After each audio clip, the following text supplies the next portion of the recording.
Welcome to Wrestling with Heart, a podcast looking at pro wrestlers giving back to their community. Join me, Stanley Carr, as I interview wrestling's hottest names who use their platforms as entertainers to raise awareness and do community service. Hello, and welcome to another edition of Wrestling with Heart. This is the show where we speak with professional wrestlers and professional wrestling personalities about their careers in and out of the ring. And I tell you, this week you are in for a treat. With me today is one half of one of the most iconic tag teams in the history of professional wrestling. I'm talking about a former WCW tag team champion, world television champion, GWF tag team champion, North American heavyweight champion, and not to mention a WWE Hall of Famer class of 2019 as part of Harlem Heat. Yes, with me today is the one and only Stevie Ray. Welcome to Wrestling with Heart. What's going on, brother? Yeah. Glad to be here. Hope you're doing all right. Hope you are too. Thank you again for coming on. Yeah, I'm just getting a text message from my buddy, Buddy Lee Parker. Okay. He just hit me up. Nice. I have to hit him back in a little bit. But yeah, nice. Man, everything's good. So yeah, you've been interviewed on so many different podcasts and you've talked about your life story and things like that. But just to give everyone listening a little bit of an idea of your early life and whatnot, you were born in New York City, right? Actually, I'm from Houston, Texas.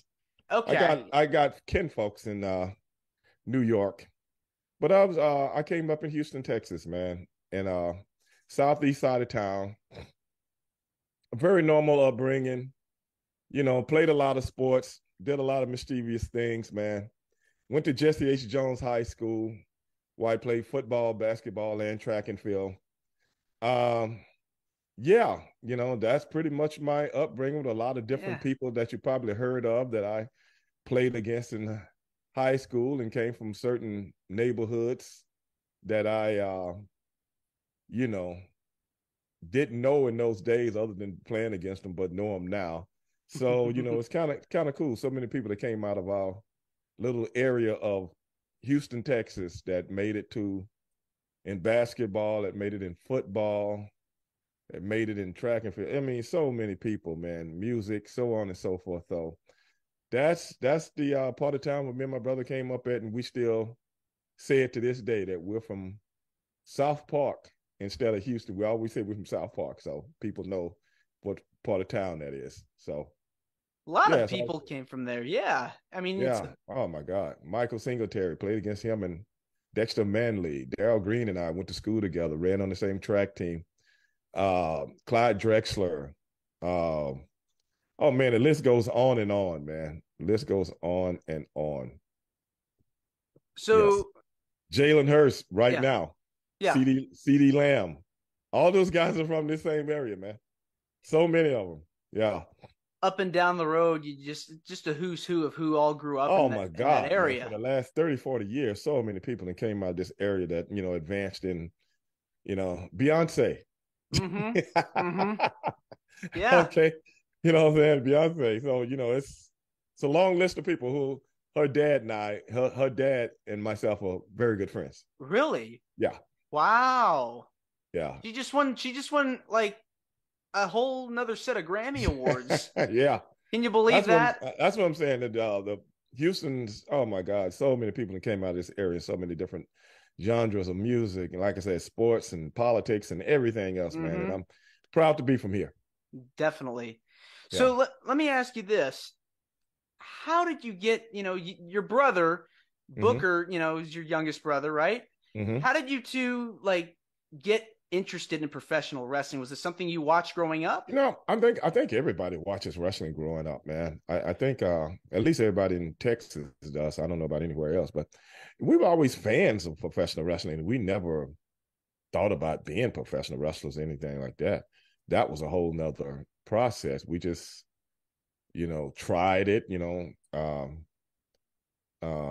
Ivan Putski was opening up a wrestling school, and we was like, hey, we'll try that. We'll try anything once. And we went to his wrestling school, and Scott Casey was the trainer there, and we really got into it, man. It was something new, something different, and we really had a blast just training and stuff like that, going to training every day, and this, that, and the other, and uh, one thing just led to another, man, and next thing you know, um, You became you know, superstars. I mean, that's we never thought about everything that happened to us. We never thought about it, man. We just Just been had in the it. right place at the right time. Sure. And like I said, people always ask me. Matter of fact, I was just talking about this today with uh, guy that does a lot of my social media stuff for me, a lot of my bookings and stuff like that. And I was telling him that Eddie Gilbert actually put us together to be a tag team. Really? God rest his soul, Eddie Gilbert. We never had any inclination of wanting to be a tag team. My brother was wrestling, I was wrestling, but we wasn't wrestling together. Hmm. He would be booked on different shows that I wasn't booked on, and I was booked on shows that he wasn't booked on. So it was You like know, we around. just working indies around Texas and Yeah. stuff like that. You know, we just wrestling, you know what I'm saying, and hanging out. People put on wrestling shows here and there, and we would show up, and but we never were partners. He was like a babyface. I was a heel back in those days. So like I say, some shows he might be on as a babyface and I'm not on them. And some shows I might get booked as a heel and he not on. So we never had it. We were just wrestling. Yeah. It just was kind And of in the blood. yeah, no, we were just wrestling because that's what we trained to do. We just enjoyed it. Yeah. And I went down to do an interview with Eddie Gilbert, and he was the booker down in Global. And I told my brother, you know, maybe you ought to come go with me because frankly, I didn't feel like driving down to Dallas by myself and then coming back by myself. So I told my brother to come go with me. So my brother went with me, and he went in the office when we went to do my interview with Eddie Gilbert, and he walked in with me. And Eddie looked at him like, who is that? In essence, about to tell him, hey, man, get out of here. This is a private meeting, you know? And I said, oh, no, that's my brother, man. He said, your brother? I said, yeah, my brother. He goes, does he work? I go, yeah. He said, how long have you been working? I said, oh, no, we started together. And then he sit back and said, nobody told me you had a brother because the guys up there had told him who I was. Some of the guys that were working up there already, and I was in some of the independent magazines. I was calling myself Super Collider then, and I was a heel. And then Eddie Gilbert was like, can you guys come back next week? I want to have a meeting with both of you. So we came back next week, and I guess he had put it through his head. And he was like, man, I'm looking for a babyface tag team. I don't know if he assumed that we were, I don't know how, because we got no pictures together. A lot of pictures of me in the independent magazines by myself as Super Collider. And but maybe he just got an inkling in his mind. I really don't know. And he was like, man, I'm looking for a babyface tag team, man. That want people that they dress.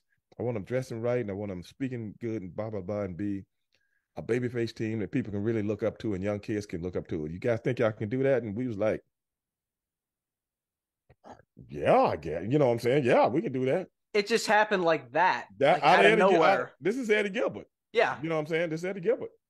And because I was coming down for a tryout as a heel Super Collider. You know what I'm saying? So, and he was like, okay, man. He said, oh, yeah. Anyway, have you guys ever tagged together? And we were like, yeah, we've tagged together many times. We were lying. We'd never tagged together. Wow. We had never tagged together ever in our lives. And yeah. Huh? Was this when you guys were the Ebony Experience? Yeah, for GWF? He came up with that too. Oh wow! Like I said, we owe so much to Eddie Gilbert. That whole thing was his idea. Me and my brother being a tag team. We had never thought about ever being a tag team, ever.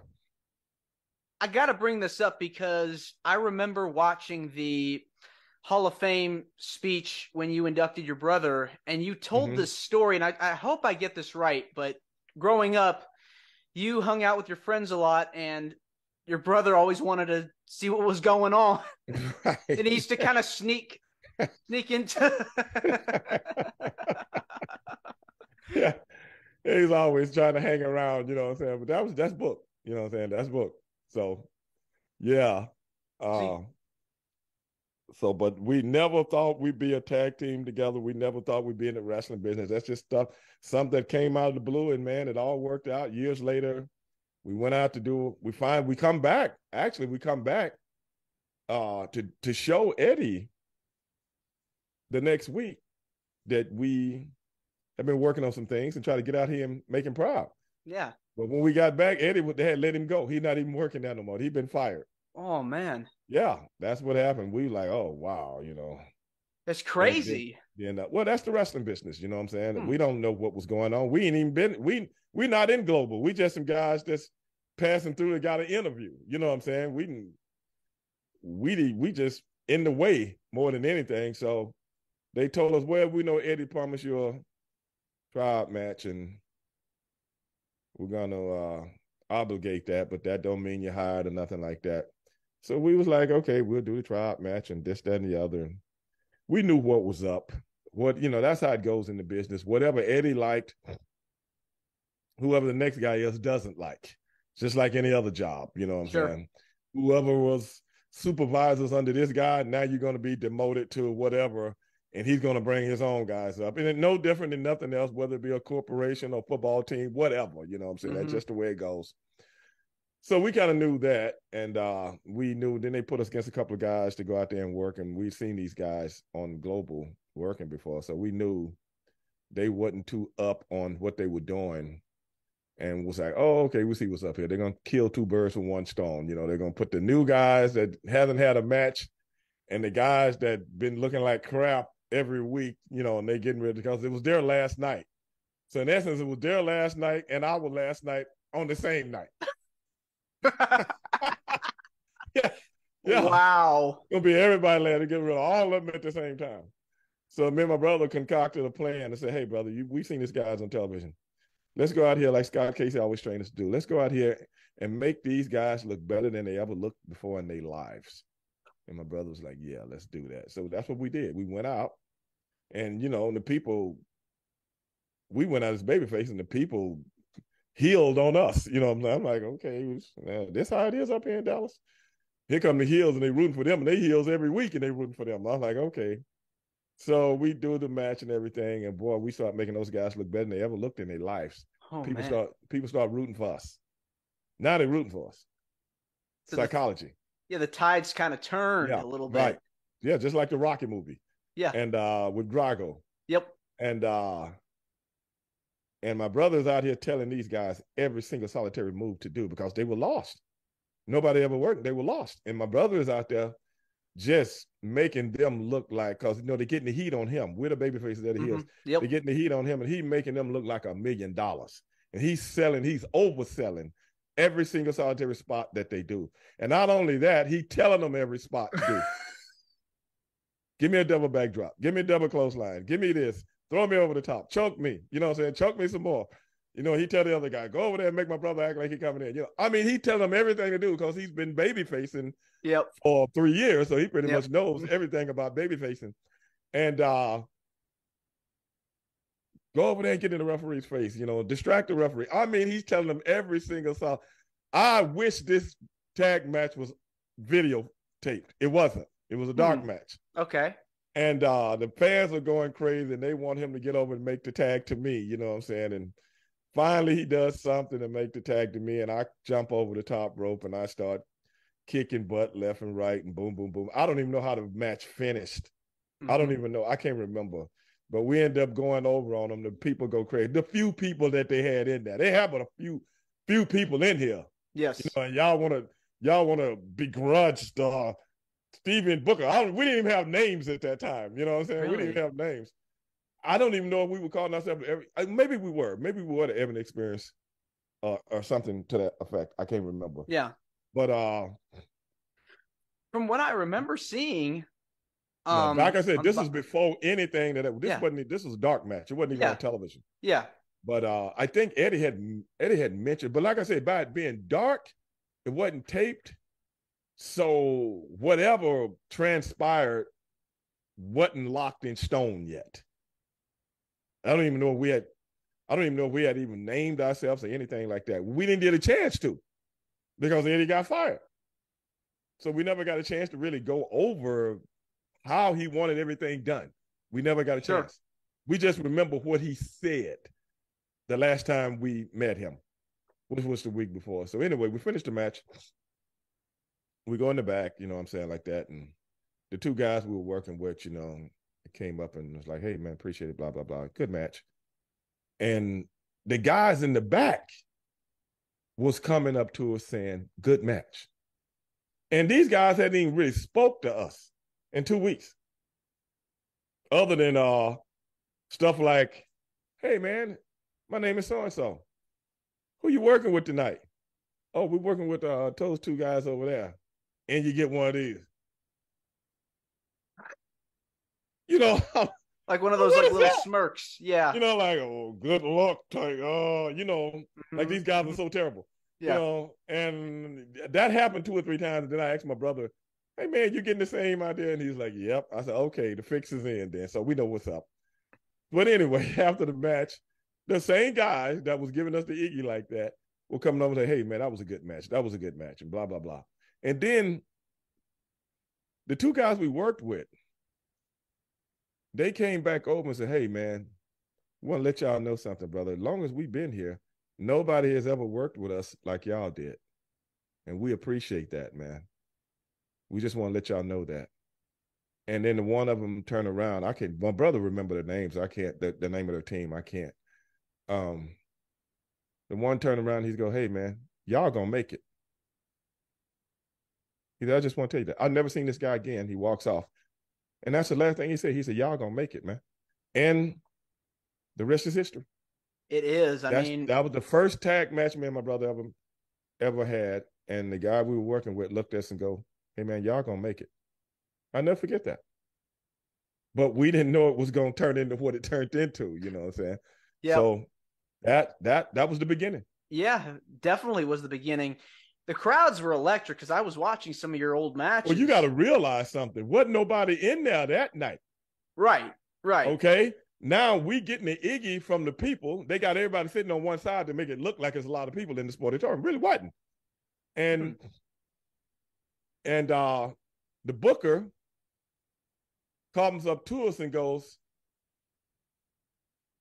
well, I'm not promising you a job or anything, but is there any way you guys can come back next week? Wait a minute. I thought we were just doing our one match and we're going to get out of your hair. We not wanted around here, especially after every epithet that people done called us when we walked out. I don't even want to be here. But we was like, yeah, we can come back next week. Okay, 2 months later, maybe 6 weeks later, maybe a month later, the crowd is full. And people got signs. Who they coming to see?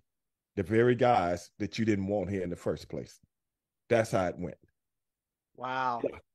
You guys were building up a fan base, it looks like, you know, because we're putting in the work. We were the hottest things in Global. We put Global back on the map. Then they start making money. Okay? Mm-hmm. Because of the Ebony experience. So you had people, we became the hottest thing on ESPN as far as wrestling goes. And I'm proud of that, man. And it all started that one night when nobody was in here. Then in a few weeks, a month later, month and a half, you got standing room only. It's the hottest ticket in town, man. It was the hottest ticket in town, and I loved it, man. We had so much fun. Yeah. So much fun. So how long were you at GWF before WCW called? I don't know, close to a year and a half, close to 2 years, year and a half, something like that. Okay. I can't even remember that. From 90, I can't even remember. I can't even remember the dates. But I know we was at either late 91, early 92 to 93, something like that. Okay. I can't remember. So you eventually signed with WCW. What was going through your mind when you were leaving Global? Hey, it was time to go. We really couldn't do nothing else. We had did everything we could possibly do in a small territory like that. And we knew the big time was watching us because we was on television every day. Mm-hmm. We was on ESPN every day. We would tape 3 shows a night. Every Saturday night, we taped 3 shows. So we was taping, uh mm, three every weekend. So that's about 10 to 12 shows Wow. a month. And they Oof. splice it all up and put it on television, an hour show every every day on ESPN. That's unbelievable. So we A lot of huh? big names came from Texas. Yeah. A You lot of big know, names came from Global. yeah, Yeah, especially yes, a lot of big names came from Global. And like I said, by it being on television, they had the ESPN contract. So people got to see those matches at 3 o'clock in the afternoon, right when you're getting out of school. sure, So we had really gotten popular with a lot of young kids because they're getting out of school and they can put it on ESPN and watch pro wrestling. sure. So it kind of worked out for us. So we know WWE and WCW were looking at us. It was just a matter of time. We just knew it was a matter of time that one of them would be knocking on our door, and they did. And so you guys became Harlem Heat. Right. What was kind of like the reason why you changed your name to Harlem Heat? Well, first of all, I was some logistics going on, and they wanted us to be heels, and there's some logistics going on with the Ebony Experience thing because of the global stuff. So we didn't care what we were called. We just wanted to be wrestling, and it all worked out. You know what I'm saying? I mean, we were still baby faces. I think the Ebony Experience thing would have worked, but we were heels. So the Harlem Heat thing worked then also. But the thing was, the Booker T and Stevie Ray, they wanted to call us Kane and Cole, and we kind of went with that for a minute because that was under logistics also. But once that cleared up, we could have took the Ebony Experience name back, but we didn't Really? want to. Yeah, we didn't want to. We liked the Harlem Heat gimmick better. Yeah, and it It kind of worked fit us out. better. Yeah, Yes. You had yeah, matching ring gear, yeah, yeah. But we iconic got theme music. right. We got the names back, Booker T and Stevie Ray. We went back with a regular name, but we didn't go back with the Ebony Experience. And you were saying earlier you were a heel on the indies before you became a babyface team. Right. Did you Exactly. feel like it easier for you to be a heel now going into this new company WCW or No, not really. It was familiar territory, but I've been both. really? So Yeah. Yeah. it's just it's like going from a NASCAR to an Indy car. You know what I'm saying? One got characteristics this way, the other got characteristics this way, but it's still a car. Gotcha. You know what I'm saying? And once the adaptability comes in, you just go with it, Sure. So that's pretty much about Yeah. it. All right. So you had, went to WCW and that had to have been an amazing feeling winning those tag belts for the first time there. I don't even remember, Brandon. I know we won them, but I don't. Yeah, it was. But I can remember when we won the belts in Global. All the stuff in WCW, it happened so many times. I don't even. Damn, I don't even. Who did we beat? Would we beat the Nasty Boys? I think we beat the Nasty Boys. I can't remember the match though. I can't remember the match. But Global, I can remember because that was really exciting. Really exciting when we won the belts in Global. We won the belts in WCW. I think it was exciting, but I can't. I can't remember. You guys won it like multiple times. Like, I'm talking about the first time. yeah. When you said when we won the belts, Yeah. I can't remember. I don't remember the match Hmm. because we worked so much back in those days. You know what I'm saying? We worked so much, and I guess that's why we were. I can remember the global stuff because we did so much television taping, once a week. But the WCW, man, I think it was against the Nasty Boy, but man, I can't even remember. I really can't remember any of them. You got paired with Sherry Martel in the group. How was it like? What was it like working with her? Oh, it was great. Actually, we didn't want to work with anybody. They wanted to put us with different people, and we was like, nah, we don't want to. We want to be a self-contained unit, And then we saw Sherry at a TV taping one night, and we were just talking, shooting the crap. And she was like, I heard you guys are looking for a manager. Yeah. I said, yeah, the office looking for a manager. We ain't looking for no manager. you know. And she was like, well, what if I was your manager? And we were like, you kidding? And she was like, no, I'm not. And I was like, really? My brother was like, really? And she was like, yeah, I could be your manager and this, that, and the other. And it's like, okay. So we took that to the office and they agreed with it. And that's when the whole thing with us and Sherry uh, got going. So it was just It, one of them things that came out of nowhere. it really added to the presentation a Yeah. lot. It Mm-hmm. really did. Especially the way they brought her in, because they was like, every time we would do a match, we would get on cell phone and talk like, oh yeah, yeah, it didn't take long. We get on the cell phone, yeah, yeah, and then we get in the camera and go, hey, baby, that was the secret. And everybody was like, who are they talking about? The secret, this, that, and the other. So we was in the pay-per-view match, I think against the National Boys, and Sherry came out dressed like her, and they was like, that must be the secret on the phone, blah, blah, blah. And she did something, and we ended up winning the titles.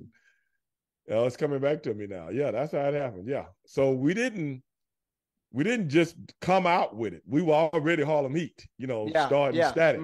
yeah, oh yeah. And then one night, Sherry comes out, and we were like all hugged up and stuff like that. And after we won the titles and stuff, and then the rest is history. Yeah. Yeah. Who are like your favorite opponents to work with? Oh, I like working with everybody. Everybody.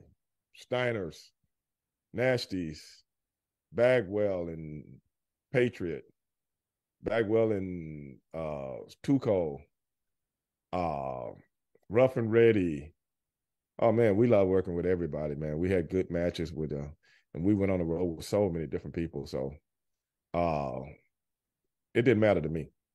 It was just a night out almost. Yeah, it didn't matter to me, man. I'm just like ready to go out here and entertain the people. Yep. Yeah. That's what you have to do, put on a show, Mm-hmm. Got to get the crowd pumped up even Yeah. if they don't like you. Every team is different. Still Every team we work with is different.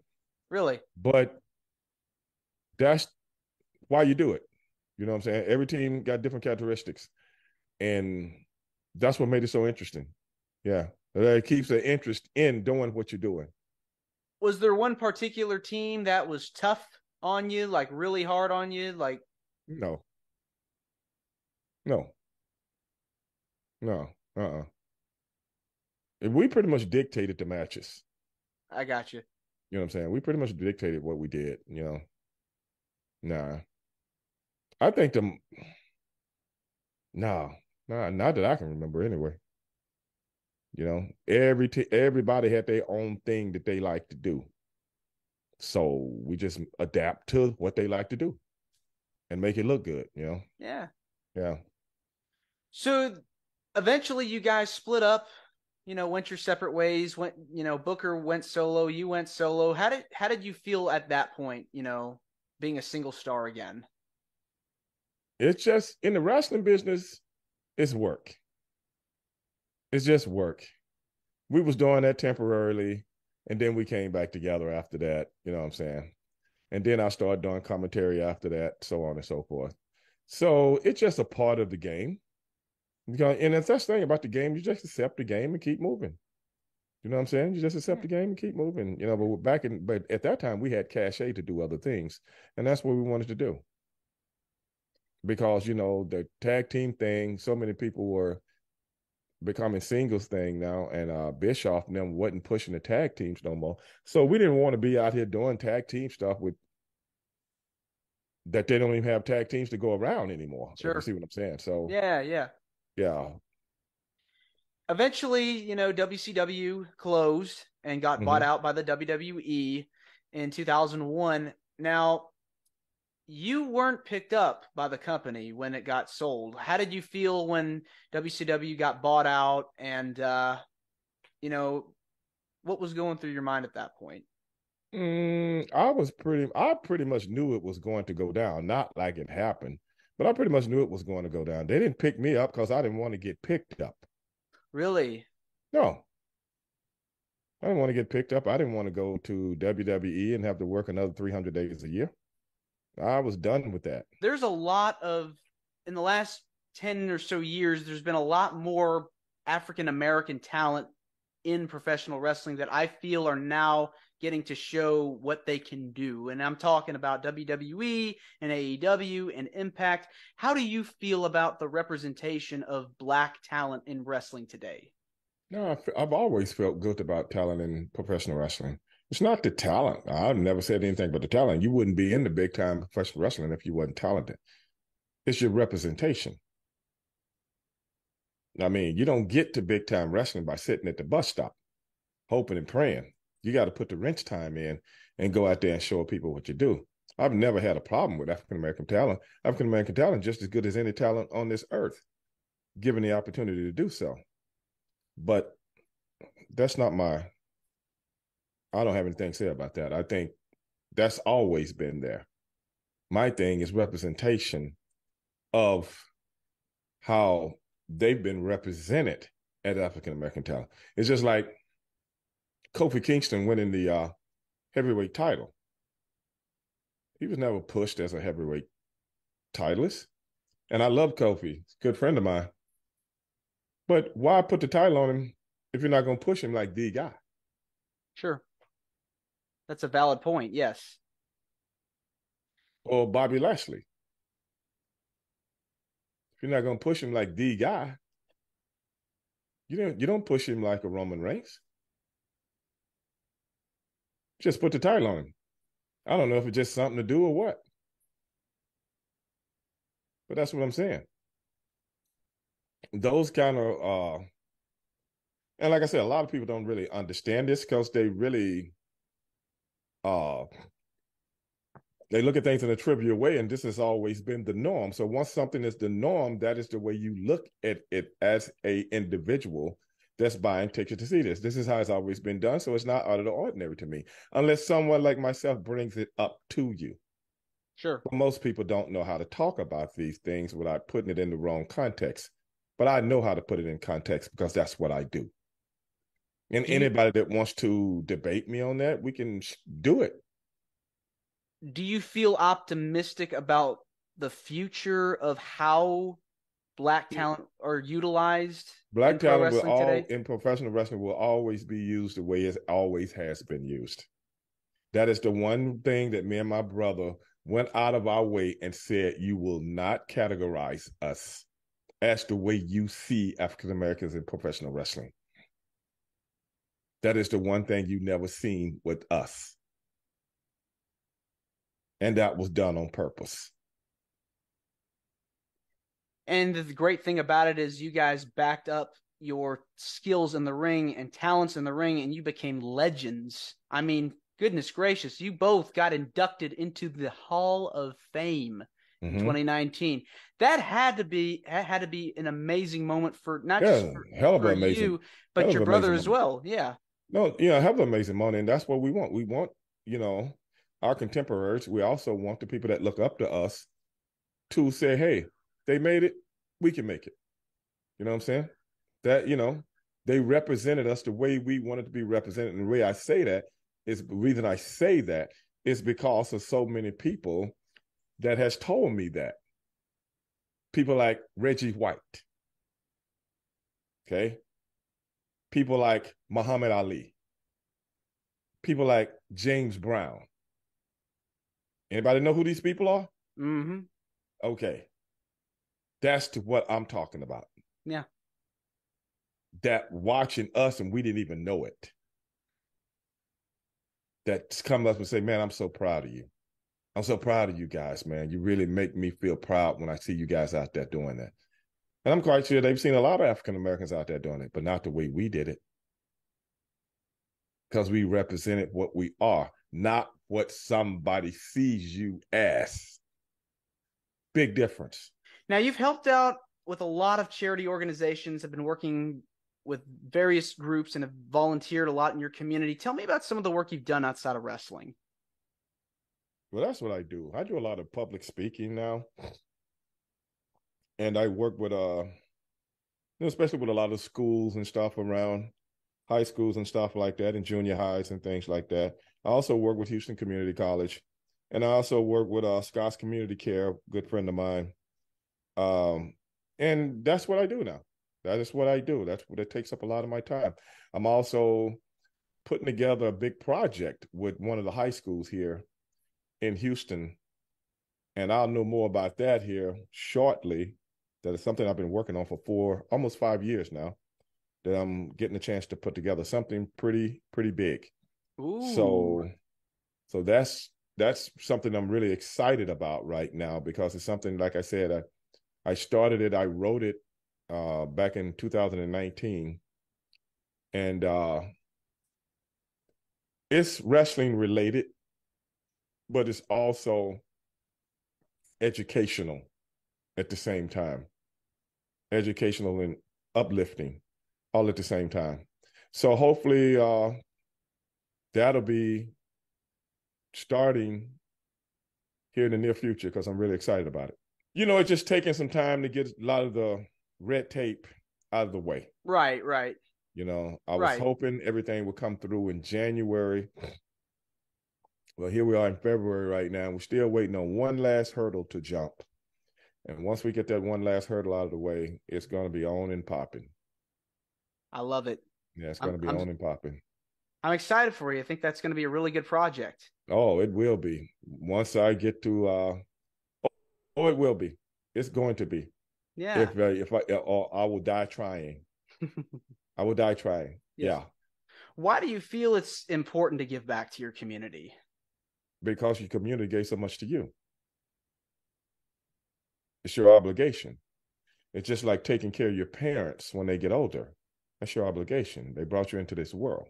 Mm-hmm. And when you've been put in a position to uplift young people, especially if you got the wisdom to uplift young people. And that is why the project I'm working on is not so much as me giving back, because I give back all the time. It's me uplifting people and making them see a whole different light of how things and how life actually works. So giving back is one thing, uplifting people is another, because they're the future. Young people are the future. And I feel as though I got so much to give back to young people, not from what I did, from what I know. I love it. You just seem very passionate about doing it, and you've seen a lot of stuff, and you've been around so many people that have come to you and have been inspired by you. It's like you were saying, that tag team with you and your brother, it brought so many people together, Yeah, so many people together. Like, there's nothing like really, paying it forward to the next generation. that's true. And that's why, young wrestlers have always come to me and asked for advice and this, that, and the other. Hey, brother, I'm gonna tell you what I know, the way I know it. I'm gonna give you real advice. It might be harsh, it might be hard, but it's real. And I remember what's his name? Seamus. He said I met him in Ireland years ago, and I don't even remember this. Wow. He said we was in the elevator one day. He said, I want to tell you something, man. I met you in Ireland back in the early 2000s. I was, really? That's when I was going back and forth overseas because Yeah, yeah. when I left WCW, I just started going back and forth overseas with different Sure. companies. Mm-hmm. And I remember going to Ireland, but I don't remember meeting him. And I swear to you, and he was like, I was like, really? I said, I said, I hope I wasn't an asshole to you or nothing like that. He goes, no, man. He said, I should really appreciate you talking to me, man. I really, okay, yeah, I'll say so. I never knew this. And if he hadn't been in a private area, he might have never told me. And then what's his name? The big guy, WWF, WWE rather. What's his name? Was it Big Show? No, they call him the big guy. Oh, Ryback? Right back. Yeah. I don't know Ryback. why I can't think of these guys' names when I'm I do that. I think something wrong with my brain, man. When I'm trying to think of people's names, if I wasn't thinking about him, I know exactly what his name is. When I Sure, think sure. about people, I don't know anybody's name. Yeah, yeah. Barely know my own. But somebody says sometimes, what's my name? Oh, yeah, that's me. Somebody will come up to me and go, hey, Stevie Ray. Who? Oh, yeah, that's me. So Stevie Ray. I guess it's not, I guess it's something I guess I've been hit on the head with too many chairs. But right back was telling me one day, he said, man, I met you in Vegas at World's Gym or Gold's Gym or something like that. I used to go to the same gym all the time. I still do whenever I go to Vegas. I go to the same gym, been there for years. And he was like, I was working there. And I asked you about professional wrestling. And man, you sit there and talk to me for about 30 minutes. I do not remember this. This is before he got into business, this, that, and the other. And he's like, man, I just want to let you know I really appreciate you talking to me and stuff like that. And I was like, okay, thank you. But I don't remember it. But if he was somebody inquisitive about wrestling, he thinking about getting into it, okay. I don't remember the conversation or nothing like that. And that same thing I told him was, man, I hope I wasn't an asshole to you or nothing like that. And he's like, no, you're really cool, man. And I was like, okay. So I was like, okay, because I don't want nobody to tell me, man, you were really mean to me. That really hurt my feelings. I hope I wasn't but I'm just if you want some information, you ask me something, especially if you approach me the right way, I ain't got nothing but time, brother. If I'm out in Vegas working out, I'm probably out here on vacation anyway.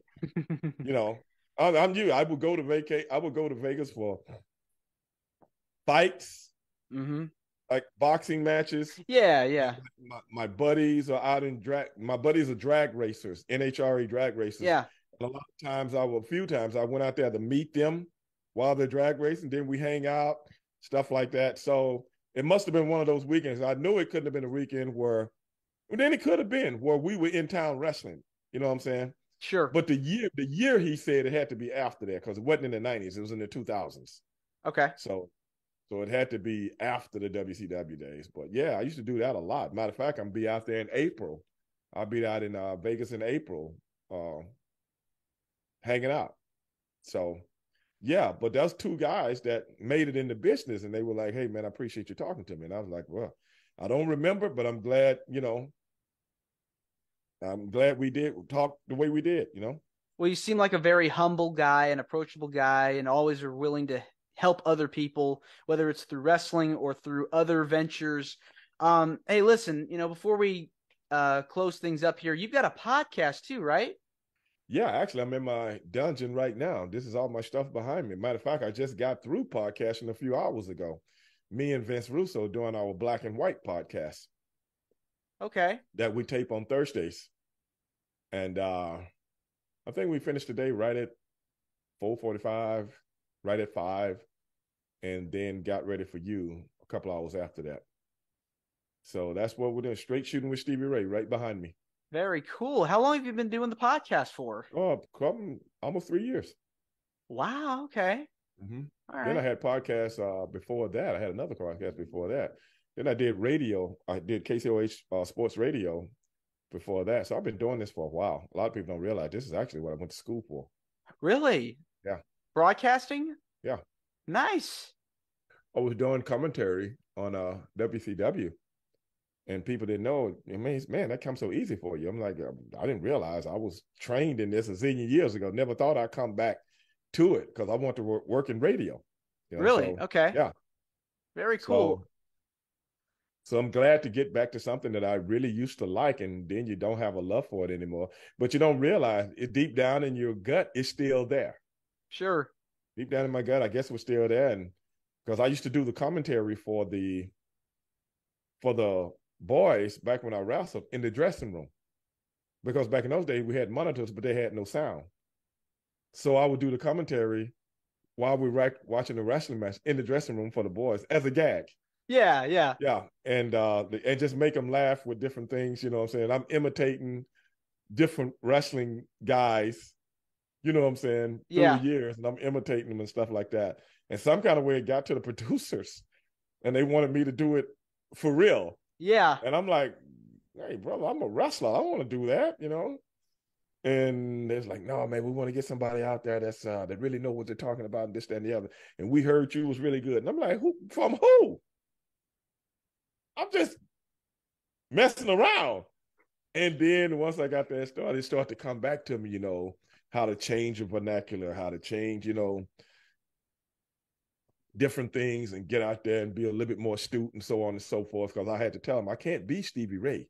I can be a little Stevie Ray, but I can't be a lot of Stevie Ray, because Stevie Ray talks totally different than the way I really talk. Yeah, exactly. I have to put a little of him in there, but he can't be the mean Stevie Ray that's doing wrestling talk. Right. It's part of the character. You're in character when you're doing it. And I think it's just fascinating that both members of Harlem Heat have done commentary. Right. Have you heard your brother do commentary before? Oh yeah, of course I have. Yeah. What do you think he's now doing NXT? I don't really watch NXT. I don't really watch a lot of professional wrestling, period. People always hit me up and ask me, did I watch this pay-per-view? And I'm like, no. I got other things to do with my time, man. And sit down and watch a 3-hour wrestling show. Sure. Wrestling is really not a part of my daily repertoire anymore. Right. I do watch a little, but if I watch some, I'll tape it and then go back and look at it later when I got time to watch. Sure. Then I can fast forward through the things that I don't want to see and fast forward through the matches that I'm really not interested in. And then I can fast forward through the commercials and stuff like that. So a 3-hour show might take 35, 40 minutes. Do you feel that the business has changed in the last 20 or 30 years since you got into it? Wrestling is no different than any other form of entertainment. It all changes. It all evolves. And for anybody that's what I go round and round with people about this on my own podcast. And then, I wish they bring this back. I wish they bring that back. Well, I wish they bring Aretha Franklin back, but she's deceased. It don't work like that. All right. Life goes on. Life goes on. People want Dizzy Gillespie back and that kind of music, that jazz music. It's not here anymore. It's gone.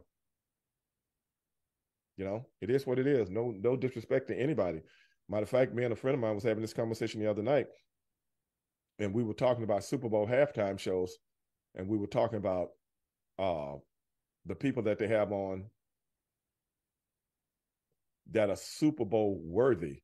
And I was talking about how some people are not Super Bowl worthy, but if you come from if you've been looking at Super Bowls as long as I have, you know who's Super Bowl worthy and who's not, because Super Bowl now has turned into a show.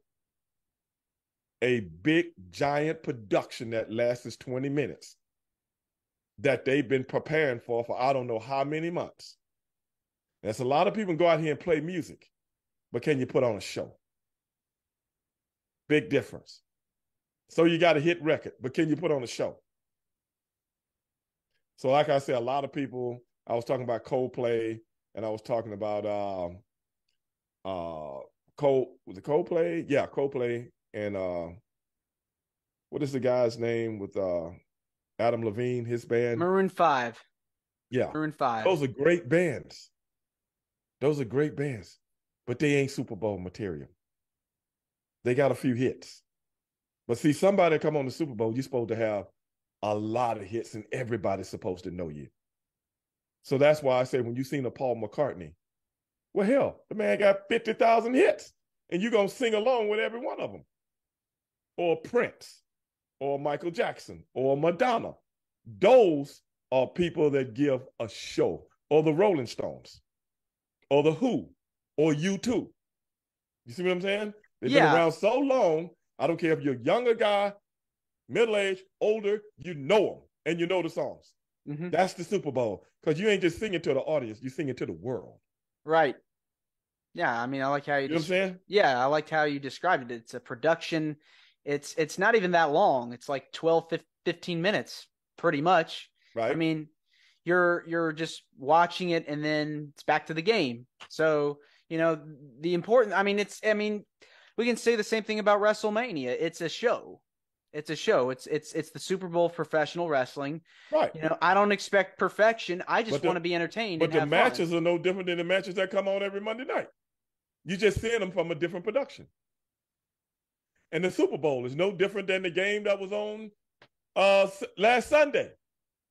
But it's a bigger production and everybody's watching. It's all about the numbers. So that theme has to go with the hashtag.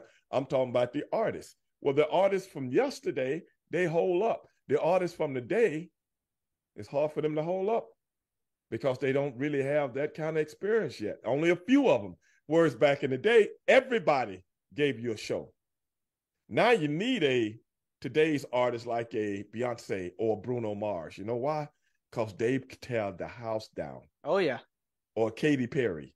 Mm-hmm. You see what I'm saying? Yeah. They tear the house because they big production people. Yes. Yes. You know, so they made for the big stadium.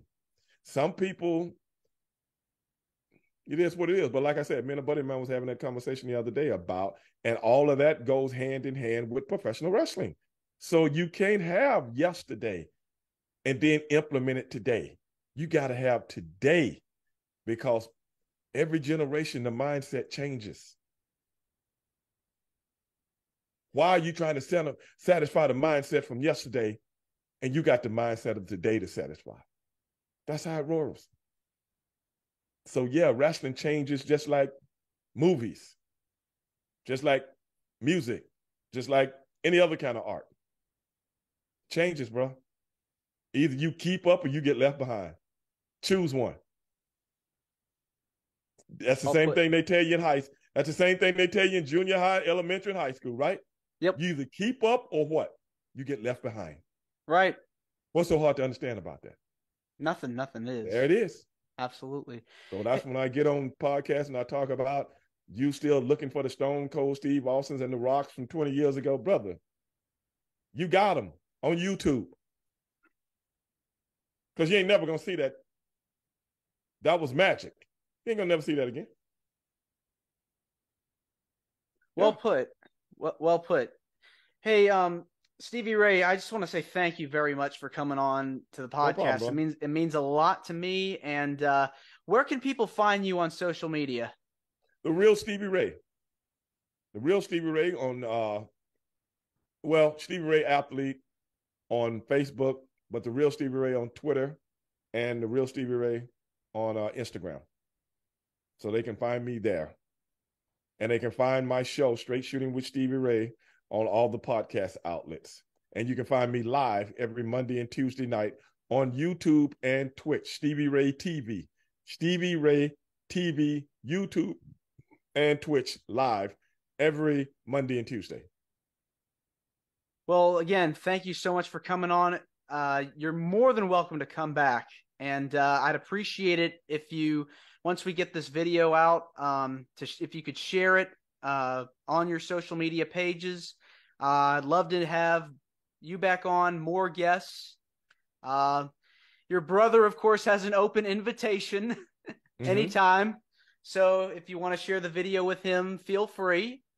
Yeah, I just want to say thank you again. It means a lot. No problem, brother. All right. My pleasure. Take care. You too. This is Wrestling with Heart. I hope you found this podcast to be informative and entertaining. If you did, please hit the subscribe button and look out for the next edition.